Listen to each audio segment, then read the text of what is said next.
bom ver vocês. O prazer é nosso. Que bom, que bom, que bom, que bom. Vou me apresentar, que a gente não se conhece, né? Sim. Eu sou a Larissa. Eu sou o Leandro, nós somos casados há aproximadamente pouco mais de 3 anos. Nós fazemos parte da equipe do Ministério de Casais da Igreja Presbiteriana de Uberaba. E esse ministério é um ministério muito importante na vida dos casais. É um ministério que foi muito importante na vida minha e da Larissa, antes mesmo da gente casar, com outras lideranças. Então, esse momento é muito precioso para os nossos casais. E por isso que a gente está muito feliz e muito honrado da presença do Senhor aqui para a gente conversar sobre casais.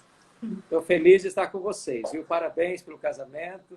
Obrigada. Anos que vocês têm uma jornada muito feliz, muito abençoadora. Amém. Parabéns por estarem envolvidos, engajados no Ministério de Casais. Amém. Desde já nós queremos aí agradecer ao Senhor por ter aceito o nosso convite. E será uma bênção aqui a nossa live, o nosso bate-papo. Que bom, que bom. Estou aqui à disposição de vocês. Obrigada. Reverendo, então vamos começar esse nosso bate-papo, né, com uma pergunta que pode parecer muito óbvia para muitas pessoas, mas a gente está vivenciando uma relativização do casamento, né? O casamento tem cada vez mais sido banalizado pela sociedade. Então, eu penso que muitas pessoas sabem o que é o casamento, mas muitas pessoas não sabem o que é a importância do casamento. Então, o que é o casamento, Reverendo Hernandes, segundo as Escrituras? O que é essa instituição criada por Deus? Muito obrigado pela pergunta. Veja bem, o casamento, primeiramente, você já pontuou que é uma instituição criada não pelo homem, mas criada por Deus. Em sendo criada por Deus, ela nunca vai deixar de existir. Enquanto a história existir, até Jesus voltar, o homem e a mulher vão casar e vão se dar em casamento. Ou seja, nenhum poder humano ou mesmo demoníaco tenha competência para desfazer e destruir essa instituição, porque ela foi instituída por Deus. Segundo aspecto importante é que o casamento ele é visto na Bíblia como uma aliança. Uma aliança. É um pacto onde duas pessoas que são distintas, que são diferentes, se unem, e esta união, à luz de Gênesis 2, 24, é uma união heterossexual, é uma união monogâmica, é uma união monossomática, os dois se tornam uma só carne, e complementando com o que Jesus diz em Mateus 19, é uma união indissolúvel. Ou seja, o casamento é para toda a vida, e só para esta vida. Em outras palavras, a morte de um dos cônjuges encerra este vínculo. Ou seja, nós não somos como aqueles que imaginam que o casamento vai continuar depois desta vida. O casamento é apenas para esta vida e por toda a vida. Então, nem se pode pensar em sair dele e nem se pode desprezá-lo para, quem sabe, no futuro eu aproveito. Não, ou aproveito agora, não tem como mais aproveitar. Porque lá no céu não vai se casar e nem se dar em casamento. Legal, então vamos aproveitar, né, Reverendo? Aproveita agora, que depois não tem mais. Tá bom. E, Reverendo, é muito interessante, né, todo esse contexto que o senhor trouxe sobre o casamento, mas muitas das pessoas que estão pensando em casar, ou até mesmo as que estão casadas, né, têm uma visão sobre o casamento, e a gente tem uma visão romântica do casamento, né, que é uma vez casados, felizes para sempre. A gente aprende isso nos livros, né, na ficção, mas é bem assim, ou o casamento também tem desafios a serem enfrentados? Bom, na verdade, casamento a Bíblia define como um mistério. Lá em Provérbios 30, né, versos 18 e 19, o sábio diz que havia 3 coisas maravilhosas demais para ele, e uma quarta que ele não compreendia. Então, o que ele achava maravilhoso era o caminho da águia no céu, o caminho da cobra na pedra, o caminho do navio no meio do mar, mas a quarta coisa que ele não entendia era o caminho de um homem com a donzela. Ou seja, casamento é um mistério. Tem alguns mitos que são comuns, até no meio evangélico ainda, por exemplo, de almas gêmeas, né, de eu encontrar a pessoa ideal, de as duas pessoas terem nascido uma para a outra e aí casaram-se, foram felizes para sempre. Não existe esse automatismo da relação. O casamento é um grande desafio, é um aprendizado constante, onde se exige paciência, onde se exige renúncia, onde se exige investimento, onde duas pessoas imperfeitas se relacionam.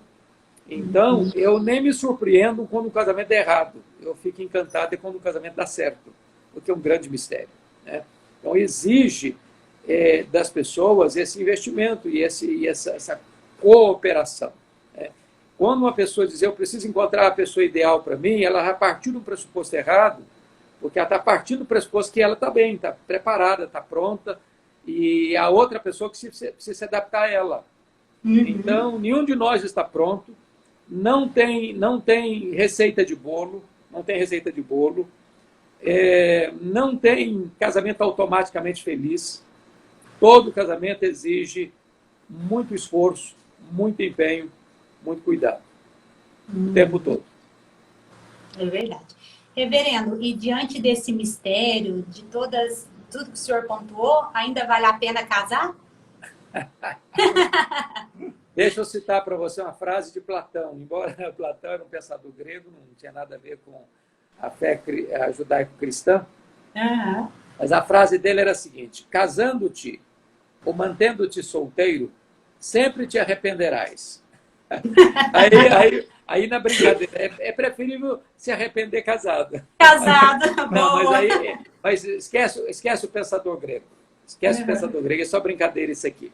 Mas é uma frase dele mesmo, Vale a pena casar por uma razão muito simples. Quem deu essa avaliação não foi um homem, não foi um pensador, não foi um filósofo, nem mesmo um teólogo. Quem deu essa posição foi o próprio Deus, quando ele diz, não é bom que o homem esteja só. Deus disse isso num contexto onde o pecado não tinha entrado no mundo ainda. O homem tinha plena comunhão com Deus. Porém, faltava-lhe um auxiliador idôneo. Isso significa alguém que olhasse nos olhos, que pudesse corresponder física, emocional, moral e espiritualmente. Então, Deus instituiu o casamento para a felicidade do homem e da mulher. Deus não faz nada errado, Deus não tem projeto falho, Deus não usa rascunho nos seus projetos, tudo que Deus faz é perfeito. Então, nós às vezes podemos errar, mas Deus não. Certo. Legal, reverendo. Reverendo, agora eu gostaria de trazer, então, um ingrediente para essa nossa conversa, né? Pois não. O casamento entre o homem e a mulher, e quando chegam os filhos, reverendo, né? Muito dos pais, muito dos casais, né, estão se preparando para ter filhos. Filhos, né, como a própria palavra fala, é herança de Deus. Eu e a Larissa ainda não reivindicamos essa herança.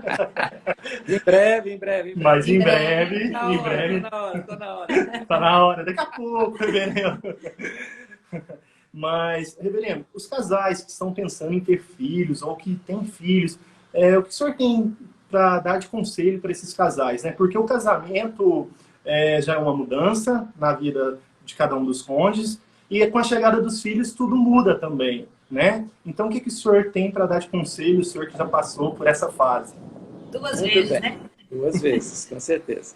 Veja bem, eu acredito que um casal que tem a bênção e a possibilidade de ter um tempo de adaptação, de conhecimento, de aproveitar a vida conjugal e não ter filho logo no começo do casamento é prudente.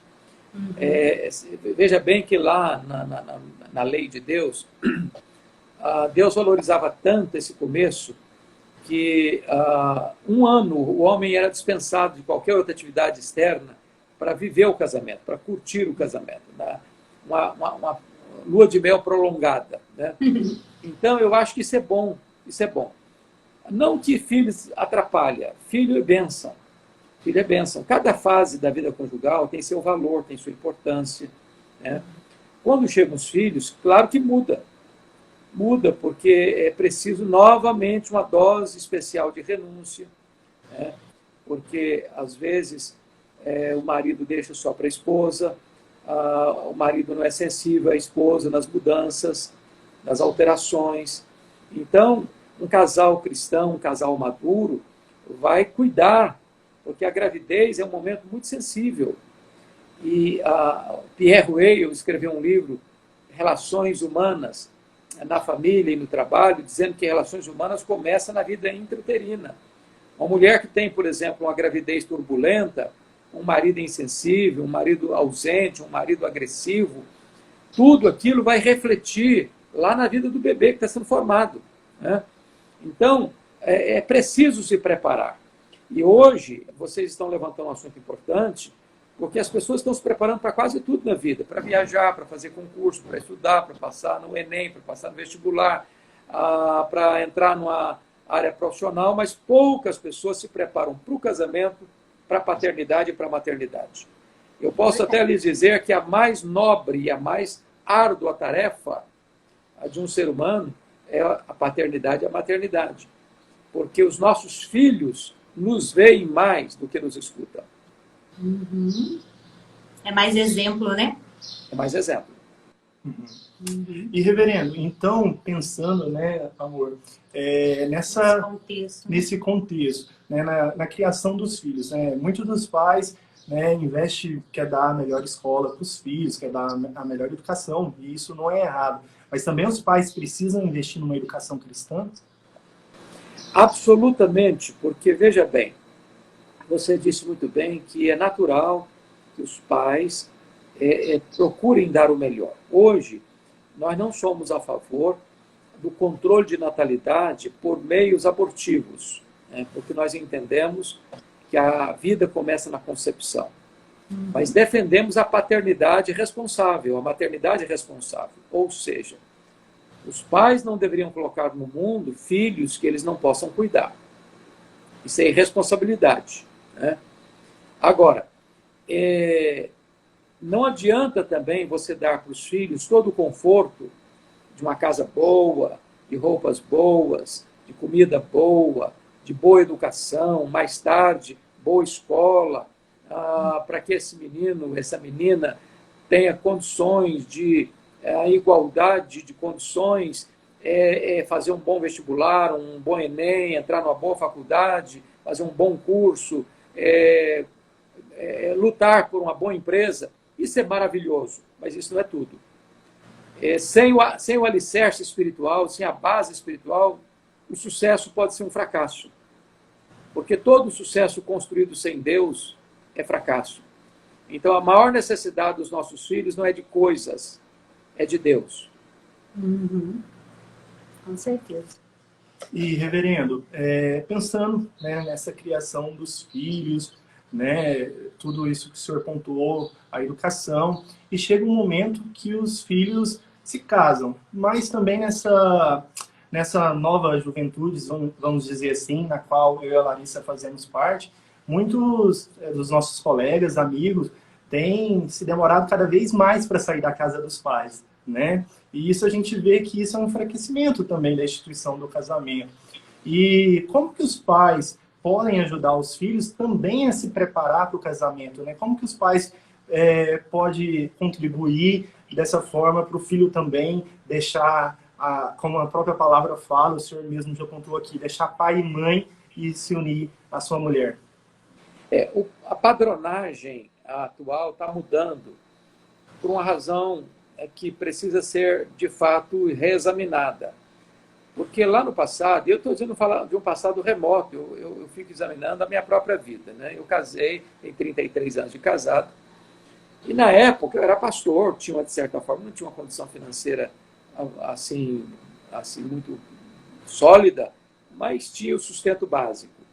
Mas a nossa geração, e se você parar para pensar a geração dos nossos pais, eles casavam com idealismo, com amor e com empenho, com trabalho. Então, construíram juntos, né? Hoje, a maioria dos jovens, sobretudo de classe média, querem casar com tudo pronto, quer apartamento pronto, quer carro pronto, quer emprego, tudo garantido. Então, com isso, eles estão postergando a decisão do casamento, porque querem tudo pronto.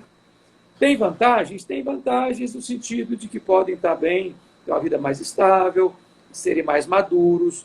Mas, por outro lado, esse desafio de você construir junto, de você lutar para cada coisa e celebrar cada coisa que você conquista, também faz parte da vida conjugal.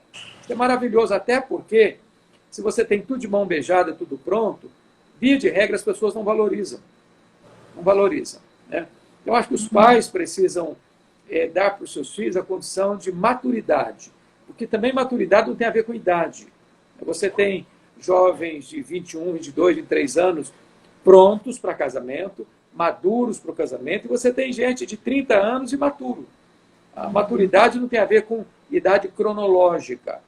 É claro que quem tem uma boa educação espiritual, uma boa formação espiritual, formado num lar de equilíbrio, um lar fundamentado, esses jovens têm maiores possibilidades de construir ali na frente uma família mais harmoniosa, mais segura, mais estável.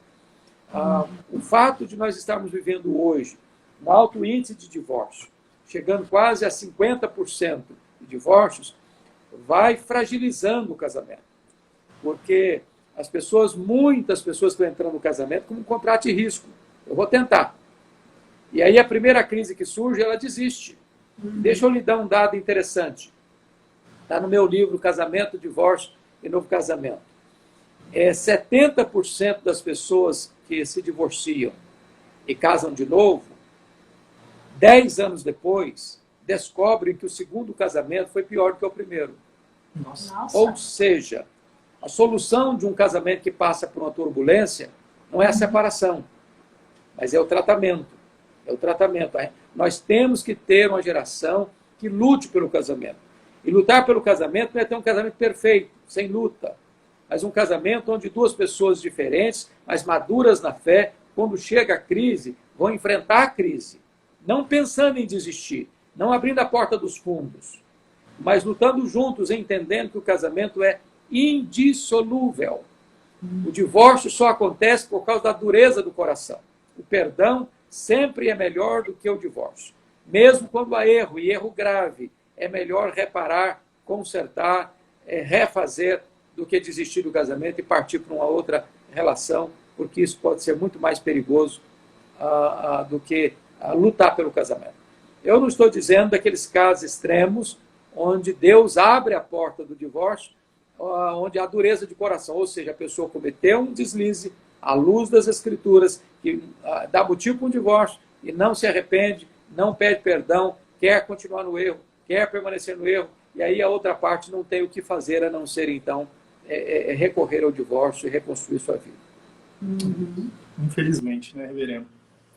Reverendo, e assim, nessa mesma temática do casamento, dos filhos, né, o casamento é como se fosse uma prefeitura, né? Tem vários departamentos, né? É incrível como é administrar o casamento. Não só uma prefeitura, uma empresa, né? Então a gente precisa investir em várias áreas. E uma delas é dos filhos. E recentemente o senhor também, por experiência de causa, né? O senhor casou o primeiro filho, depois casou agora recentemente a Mariana, né? E aí o pessoal fala muito da síndrome do ninho vazio. Quando os filhos vão embora, deixam os pais. Como que esses pais que, né, às vezes sente muito, a gente encontra bastante na nossa igreja também, pais que sentem um pouco isso, né? Qual é a palavra que o senhor tem para esses casais?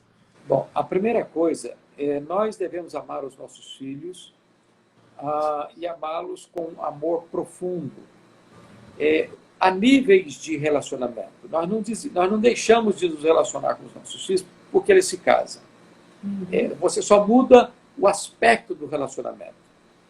Os pais, marido e mulher, precisam investir mais na vida conjugal do que na vida dos filhos nesse sentido. Por quê? Há um alto índice de divórcio hoje na terceira idade. O índice de divórcio na terceira idade cresceu mais de 50% nos últimos anos. Por quê? Por quê? Porque há muitos casais que sublimam a relação e compensam a fragilidade da relação conjugal com os filhos. Mas um dia esses filhos vão bater asas no ninho e o ninho vai ficar vazio. E aí um olha para o outro e diz, mas quem é você? Aí vai dormir com estranho, para não dizer que está dormindo com o inimigo. Aí o divórcio acontece na terceira idade. Então, é preciso que o casamento mantenha-se sólido, coeso, para que quando os filhos baterem asas do ninho, esse casal esteja com a relação saudável para desfrutar de uma segunda lua de mel. E ter, aí começa o momento dos dois novamente, né? Os dois novamente. Então, acho que é curtir a vida. E uma coisa curiosa, via de regra, não estou dizendo que isso é um fato geral, mas via de regra, quando chega nessa fase da vida, a vida financeira está um pouco mais estável, mais equilibrada, e os dois podem aproveitar um pouco mais a vida. Porque lá no começo, muitas vezes, estavam lutando para sobreviver, para construir alguma coisa, para dar uma condição melhor para os filhos. Agora os filhos estão criados, agora os filhos estão cada um cuidando da sua própria vida. A assistência dos pais, embora às vezes financeira também, mas muito mais espiritual, de aconselhamento, de acompanhamento. Agora os dois podem, em tenda harmonia, desfrutar de um tempo muito gostoso nessa vida a dois, nessa vida conjugal, na terceira idade. Tem que aproveitar, então. Aproveitar, minha filha. Reverendo, é muito bom, né? A gente começa a aprender muitas coisas com o senhor. E uma delas, né, é pensando nesse relacionamento. E dentro de um relacionamento entre casal, é necessário uma boa comunicação, né? O senhor falou do divórcio, e muitas das vezes o senhor falou mesmo que tem pessoas que deitam na cama e nem se conhecem mais, né? Não sei se eu já li em livros do senhor também, o senhor falando isso. Então, eu gostaria que o senhor falasse um pouquinho sobre a comunicação. Existe uma fórmula mágica para essa comunicação? Não existe o casamento perfeito, mas como se comunicar bem? Muito bem. Alguém já disse que o divórcio é a morte do diálogo.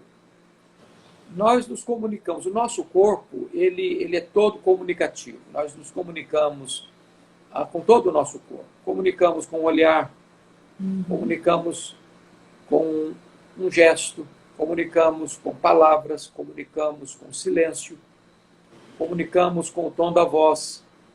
Então, nós sempre estamos nos comunicando. Não diz, no meu casamento não tem comunicação. Pode ter comunicação ruim, comunicação tem. Ela pode estar truncada, ela pode estar distorcida, ela pode estar agressiva, ela pode estar gelada, mas nós comunicamos. Enquanto estiver vivos, nós estamos comunicando. Agora, nós temos que fazer uma escolha entre uma comunicação saudável, que vai construir uma relação de confiança, de amor, de respeito. Primeiramente, a primeira coisa importante para a boa comunicação é saber a diferença dos dois. Eu não posso querer que o meu cônjuge seja igual a mim, uma cópia xerox minha. Até porque eu não toleraria viver com outro de mim duplicado. Então você precisa do diferente, é por isso que os opostos se atraem. Então, ter cuidado com as palavras, ter cuidado com os gestos, estabelecer boas manias, boas maneiras de educação, de polidez, de cavalheirismo, de romantismo, de elogio, de encorajamento, saber falar na hora certa, saber calar na hora certa. Então, é toda uma estrutura, né? Aquela linguagem lá de Tiago 1,19, pronto para ouvir, tardio para falar, tardio para irar. Lá em Provérbios 18:21 diz que a morte e a vida estão no poder da língua, quem bem utiliza como seu fruto. Então, se não tiver uma boa comunicação, o casamento adoece. Então, isso não é negociável, isso é vital. É vital. E isso tem que ser praticado também, né? Que nem sempre no início consegue ter uma boa comunicação assim, né?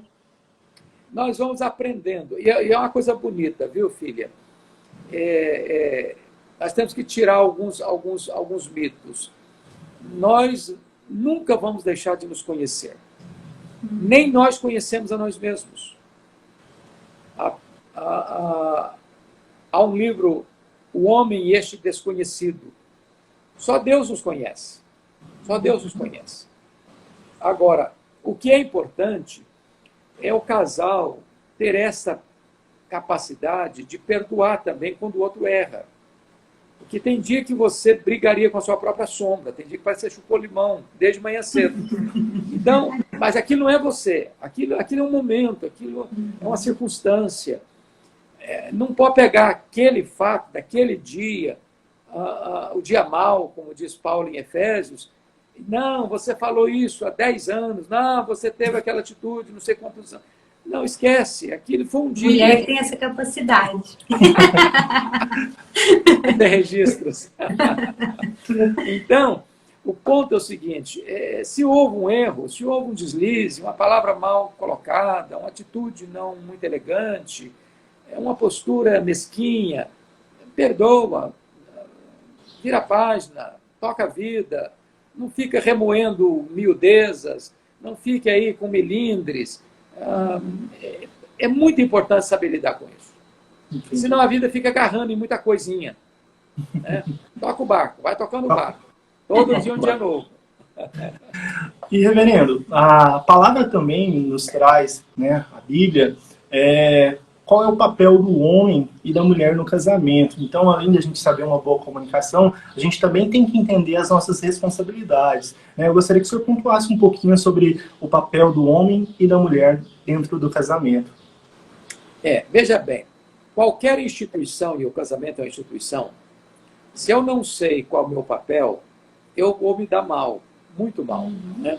Imagine você entrar numa empresa e você não sabe qual é a sua função ali. Você não sabe qual é a sua responsabilidade ali. Você não sabe quais são os seus limites ali. Né? Então, Deus é Deus de ordem. Como Deus instituiu, e Deus é Deus de ordem, Ele estabeleceu funções diferentes. Isso não trata de dignidade, não tem grau de dignidade de homem e mulher. O homem e a mulher têm a mesma dignidade diante de Deus, porque ambos foram criados em mais semelhança de Deus. Homem e mulher são salvos do mesmo jeito, é pela graça, não tem um mais importante que o outro. Né? Agora, o fato de ter papéis diferentes não significa que um é mais importante que o outro. Não é porque o homem tem a função de ser líder e cabeça que ele é maior do que a mulher e que a mulher é menor do que ele. Não é porque Deus estabelece que a mulher deve ser sujeita ao seu marido como a igreja é sujeita a Cristo, que ela é inferior ao seu marido. Aliás, uma das coisas mais importantes hoje seria desinfetar a palavra submissão, que ganhou um termo negativo, pejorativo, de inferioridade, de capacho, que não tem vez, não tem voz. A Bíblia não ensina nada disso. Até porque a submissão não é de gênero, não é a submissão do feminino ao masculino. É submissão ao marido, não a qualquer homem. E mais, se a pessoa fica, mas negócio de submissão já era, isso é demais. É só olhar o que Deus requer do homem. O marido é chamado a amar a mulher como Cristo amou a igreja. Dar a sua vida por ela. Então, se você botar na balança, o peso do homem é maior. O peso do homem é maior. Agora, quando o marido compreende o seu papel de um líder servo, não de um líder machista, um líder ditador, um líder insensível, mas um líder servo, que serve a esposa, que ama a esposa, que cuida da esposa, que dá carinho para a esposa, que é provedor da esposa, que é o líder espiritual da esposa, que influencia espiritualmente a esposa, essa mulher não vai ter nenhuma dificuldade de respeitar esse marido, de amar esse marido e de se sujeitar a ele em Cristo. Em Cristo. Né? Então, a compreensão desses papéis é básico. É básico. Agora, é óbvio que hoje nós vivemos muitos lares com outras realidades, né? Com alto índice de divórcio, tem muita mulher hoje que é pai, mãe, conselheira, provedora, e ela que tem que assumir todos esses papéis, porque o marido não assumiu, o casamento acabou, e por irresponsabilidade, às vezes, do marido, e ela tem que enfrentar essa realidade. Né? Agora, o que é normativo é que nenhum homem é feliz se é mandado pela esposa. E nenhuma mulher é feliz mandando no marido. Deus não errou no projeto. Como disse ali agora atrás, Deus não usa rascunhos nos seus projetos. Os planos de Deus são perfeitos. Nós é que às vezes complicamos aquilo que Deus deixou como normativo para a nossa vida. Bacana. Reverendo, e caminhando já para uma abordagem de toda a construção desse casamento e passando praticamente em todos os departamentos, o senhor falou, né, agora que a mulher também tem o papel hoje no casamento moderno de também trabalhar, ajuda a sustentar financeiramente o casamento. E com essa pandemia a gente viveu um momento de bastante dificuldade no Brasil, né? Muitos casais foram afetados financeiramente e podem estar vivendo momentos de dificuldade. E a gente vê praticamente em todas as suas palavras, diariamente no seu Instagram, o senhor sempre tem uma mensagem de ânimo para essas pessoas, né? Uma mensagem ali de encorajamento, uma mensagem bíblica. Então eu gostaria também que o senhor deixasse aqui na nossa live também uma mensagem para esses casais que estão passando por dificuldades. Veja bem, esse é um ponto muito importante. As dificuldades nos unem mais do que o sucesso. Mais pessoas erram no topo da pirâmide do que na base da pirâmide. Uhum. Mais casais enfrentam crise na riqueza e na fartura do que na escassez, nas privações. As privações não devam nos esgarçar, nos atritar, nos fragilizar, mas nós deveríamos ser mais unidos, né? Mais unidos ainda, porque é a hora que um dá suporte para o outro, um encoraja o outro, um é alavanca para o outro. Então, enfrentar a crise juntos é melhor, né? Se dois estiverem juntos, são mais fortes, tem mais ânimo. Agora, o que não pode é, na crise, um culpar o outro, um julgar o outro, um acusar o outro. Nessa pandemia, muitos casais disfuncionais se separaram. Mas não foi por causa da crise. A crise foi apenas aquilo que apareceu externamente. Aquele casal já estava minado, né? É o que Jesus diz no Sermão do Monte. Quando se constrói uma casa sobre areia, parece que está tudo bem aquela casa, até chegar uma tempestade. Aquela casa não fica de pé. Por quê? Porque ela não tinha base, ela não tinha alicerce. Não tinha alicerce. Agora, aqueles casais que construíram sobre a rocha, aqueles casais que têm confiança em Deus, que se amam, que se respeitam, quando chega a crise, eles vão atravessar a crise, eles vão se fortalecer na crise, eles vão ser mais galvanizados e fortalecidos ainda, né? Então, se você que está aí nos acompanhando, está passando uma luta, seja financeira, seja de saúde, seja um problema de desemprego ou até de escassez, fiquem firmes, ajude um ao outro, encoraje um ao outro, coopere um com o outro, e Deus vai dar graça para vocês saírem dessa crise. Deus é poderoso para transformar esse vale árido em manancial. Deus é poderoso para fortalecer vocês, para que vocês caminhem de força em força até vocês cumprirem a carreira de vocês. Amém. Melhor que quando passar, vão vencer os dois, né? Os dois. É verdade. E, reverendo, já caminhando também para um final de todo esse contexto, né? O senhor já falou na nossa live, mas eu gostaria de repassar sobre esse assunto. É um tema espinhoso, né? Mas muitos casais estão se divorciando e isso se agravou também com a pandemia. A gente tem visto notícia disso. E o senhor é um conselheiro de casais, né? O senhor aconselha muitos casais. Eu sei que é impossível aconselhar de forma genérica, às vezes sem conhecer o problema que cada um está enfrentando. Mas qual o conselho também que o senhor traria para os casais que às vezes estão nos ouvindo ou vão ver essa mensagem depois, estão pensando no divórcio? Deixa eu lhe contar uma historinha para responder essa pergunta.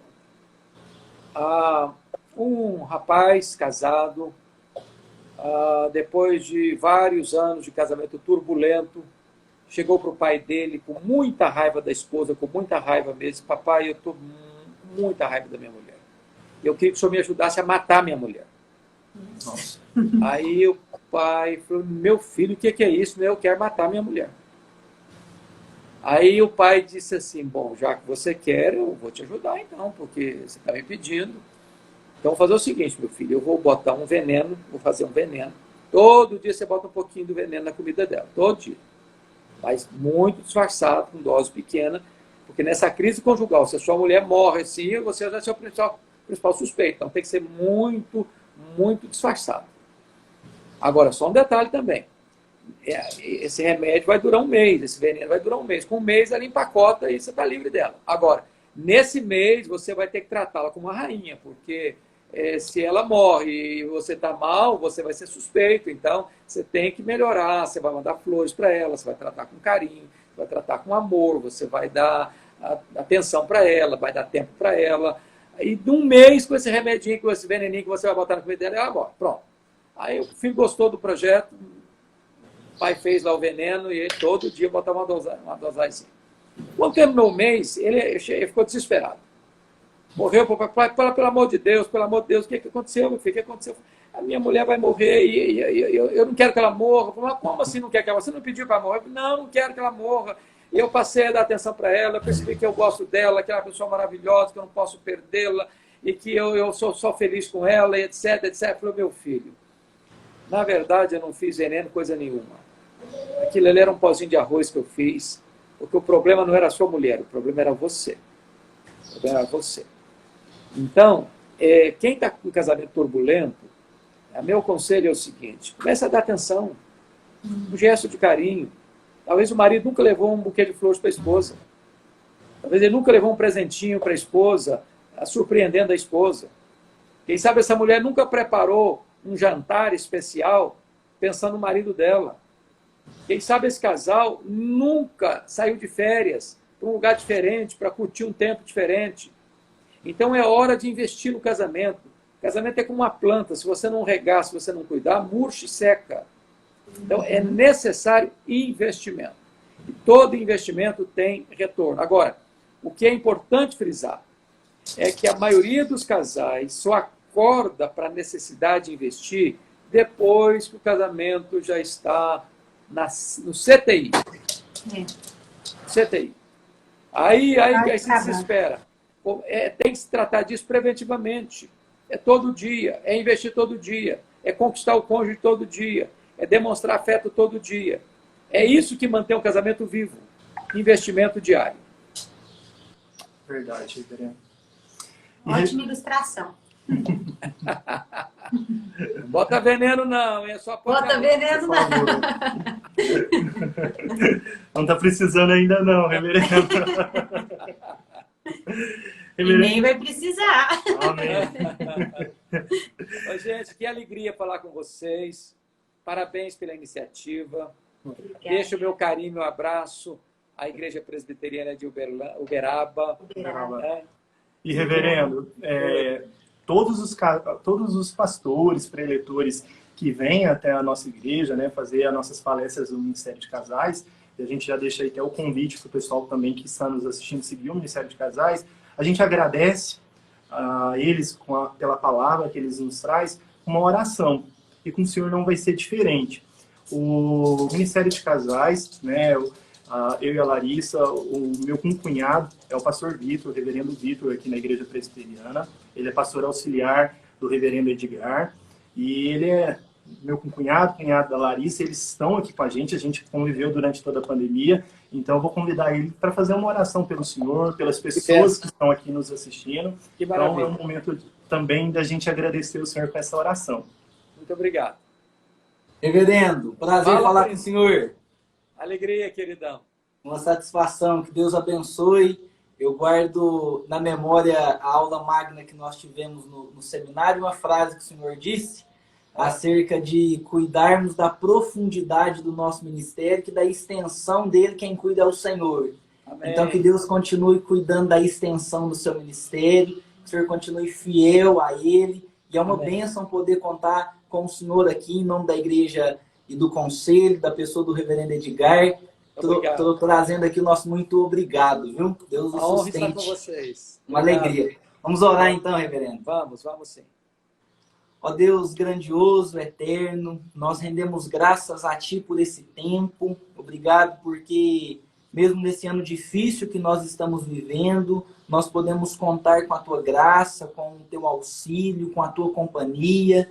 E o Senhor, ó Deus, nos permite, através da tecnologia, estar tão próximos de pessoas que amamos e admiramos. E hoje, em especial, a vida do Reverendo Hernandes, ó Pai. Que o Senhor sustente a fé do Teu servo, Amém. O vigor do Teu servo, ó Deus, que ele sempre tenha o coração aquecido para pregar a Tua palavra, para explanar do Teu santo amor, ó Pai, que assim o Senhor sustente a sua família, ó Deus, sua saúde, seus filhos, sua esposa, seu neto, ó Deus, Amém. as igrejas que ele tem servido, e que o Senhor também abençoe a vida de cada casal aqui, de cada pessoa que participou dessa live, que está passando por momentos de lutas, adversidades, reanime, fortaleça e nos encoraje a prosseguir. Pai, obrigado por esse tempo e obrigado que o Senhor tem cuidado de nós em todas as circunstâncias da nossa vida. Em nome Amém. de Jesus que nós oramos. Amém. Glória a Deus.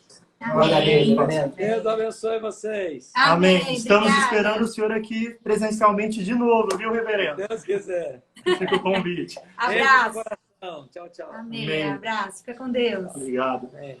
Não desliga não. Não desliga não. Espera o pessoal. Vocês. Olá, pessoal. Muito obrigada por cada um que participou. Foi uma bênção. Espero que tenha sido bênção na vida de vocês também, viu? Até mais. Até a próxima. Tchau, pessoal. Muito obrigado. Não deixem de seguir o Ministério de Casais também. E lá vocês vão conhecer um pouco mais do nosso trabalho e acompanhar os próximos também, tá bom? Um abraço. Muito obrigado, pessoal. Fica com Deus. Tchau, Amém. tchau. Tchau, tchau.